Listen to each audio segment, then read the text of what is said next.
আরে মাফ করার জন্য আমি শবে বরাত এক রাত সাজাইছি, এক রাতে কোটি কোটি মাফ করি।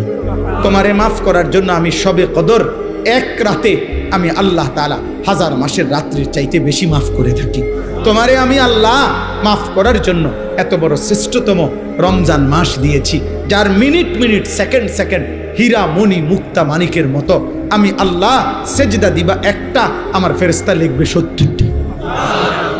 আমি আল্লাহ রহমত দিয়া সাজাইছি, মাগফিরাত দিয়া সাজাইছি, জাহান্নাম থেকে নাজাত দিয়া সাজাইছি। আমি আল্লাহ বৃহস্পতিবার দিবাগত রাতে গুনাহ মাফ করে থাকি।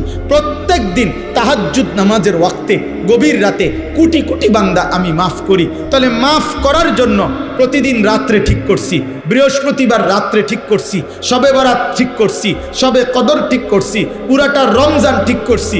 এছাড়াও বান্দা 90 বছরের গুনাহ নিয়েও যদি কেউ আসে, আমি আমার বন্ধুকে বলছি, বন্ধু যদি সে সত্যিকার তওবা করে আমি একসাথে মাফ করে দেব। আসমান পরিমাণ গুনাহ নিয়ে আসলে মাফ করে দেব, পাহাড় পরিমাণ গুনাহ নিয়ে আসলে মাফ করে দেব, জমিনের বালুকণা পরিমাণ গুনাহ নিয়ে আসলে আমি মাফ করে দেব।